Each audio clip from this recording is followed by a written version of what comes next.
Bienvenue dans cette nouvelle série de vidéos où on va essayer de faire un jeu de ce style-là. Voilà, moi j'ai appelé ça chasse fantôme, mais du coup vous pouvez l'appeler comme vous voulez. Le but, c'est de se déplacer dans toutes les directions avec un angle qui bouge en fonction de la souris. On tire sur des ennemis où vous voyez, dès qu'on se rapproche, il y a une espèce d'intelligence. Ils nous détectent et ils nous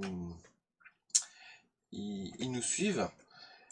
Et du coup ils apparaissent de plus en plus vite dans notre direction.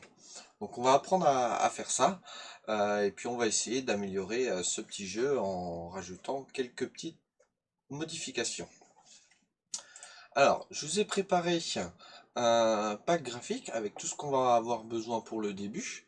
Une balle, une explosion, un fond, un monstre, un personnage. Vous voyez que c'est quand même relativement simple. On n'a pas besoin de faire 36 000 monstres. Maintenant, rien ne vous empêche de modifier ce projet, maintenant que vous commencez à avoir un peu l'habitude, en changeant de fond, en rajoutant différents personnages avec différentes caractéristiques.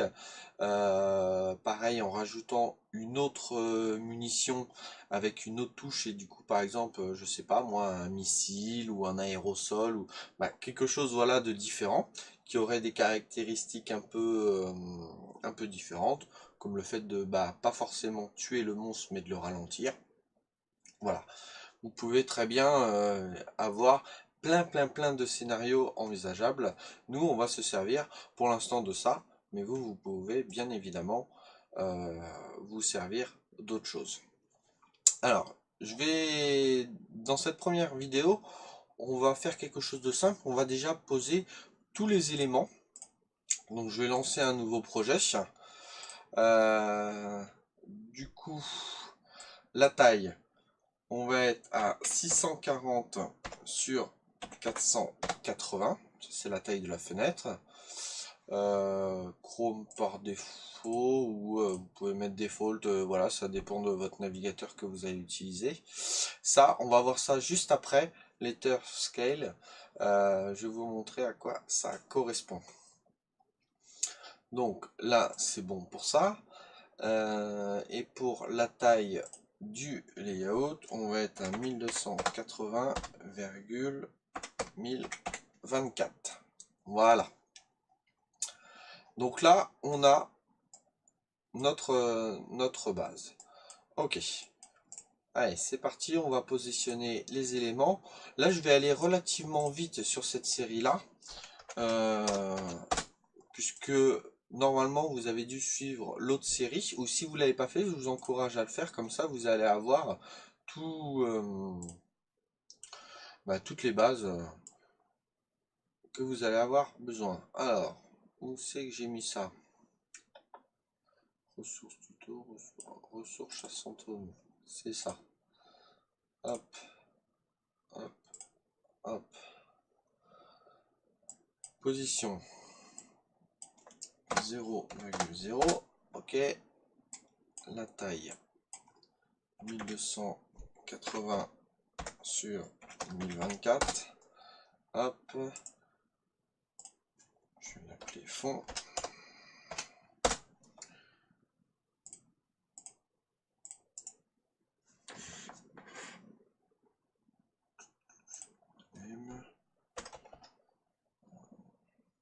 Personnage, perso. Hop, et là dans perso, on va voir plein de choses. On va pratiquement tout mettre. Hop, donc on va insérer un sprite. Je vais lui donner son petit nom après. Le personnage. Toc. Ensuite, on a besoin de la balle. Que je vais mettre là.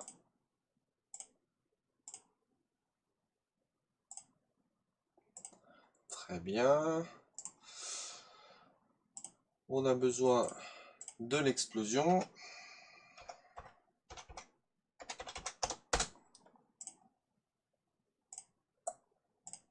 Hop.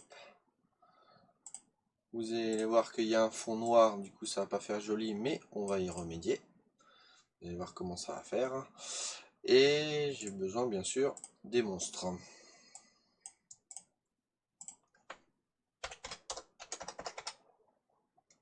Monstres. Tac.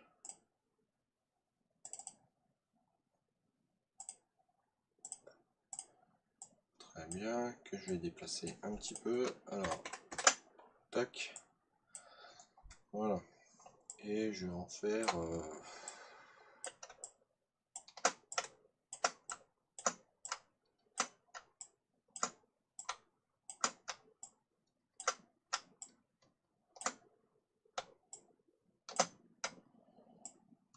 ça me semble pas trop mal. Je suis à 1, 2, 3, 4, 5, 6, 7, 8, 9. Allez, un petit dixième pour la suite. Pour la route. Voilà. J'en ai 10. Donc là, très bien. Ce que je vais... Non, je vais pas vous montrer ça tout de suite. Tac, tac, tac. Donc là, ce que je voulais vous montrer, si je lance le jeu, voilà, on a notre personnage, bon, qui bouge pas, puisqu'on lui a pas donné de caractéristiques, tout ça, mais vous avez vu, on a une bande noire de chaque côté. On peut modifier ça. Alors, ce que je vais faire, c'est que le personnage je le mette bien au centre. On peut modifier, justement, dans votre nouveau projet. Donc là, je peux mettre un chasse fantôme, hein, chasse fantôme. Je peux le renommer. Lui, par contre, c'était perso. Voilà. Là, j'ai tout bien renommé. C'est parfait. Donc, dans votre chasse fantôme, dans Full Screen in Browser, vous avez Letterbox Scale mis par défaut. Vous pouvez changer. Par exemple, dans l'exemple que je vous ai montré juste avant, c'était sur Off et vous allez voir que ça donne un effet avec une boîte. Voilà, comme si ça sortait directement d'une tablette ou quoi que ce soit. Ce qui est plutôt bien. Ce qui est plutôt un bel effet.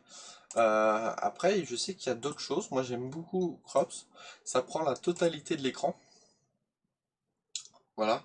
Bon, bien sûr, on voit le bout, on commence à voir les personnages. Pourquoi? Parce que bah, là, on a agrandi notre feuille, comment, de champ de vision, notre fenêtre, exactement. Si vous voulez pas, du coup, vous pouvez mettre, je crois que c'était ça, scale inerte. Voilà. Donc là, vous avez bien la taille en fait de votre fenêtre, sauf que ça prend la totalité de l'écran. Donc ça fait un scale, en fait, ça fait comme un zoom. Et bah par contre, je trouve que ça déforme un peu l'image, mais vous avez un jeu en plein écran. Donc, on va suivre l'exemple du tuto. Du coup, on va se mettre avec cette dimension-là, ce paramètre-là en off, pour que ça donne cet petit effet sympathique. Donc voilà c'est tout pour cette vidéo. C'était vraiment le fait de découvrir le pack graphique, de vous montrer un petit peu ces paramètres, de positionner les personnages, l'explosion, la balle, et ainsi de suite, les monstres. Et puis on va voir dans la prochaine vidéo un petit peu les caractéristiques, les behaviors de chacun. Allez, je vous dis à bientôt.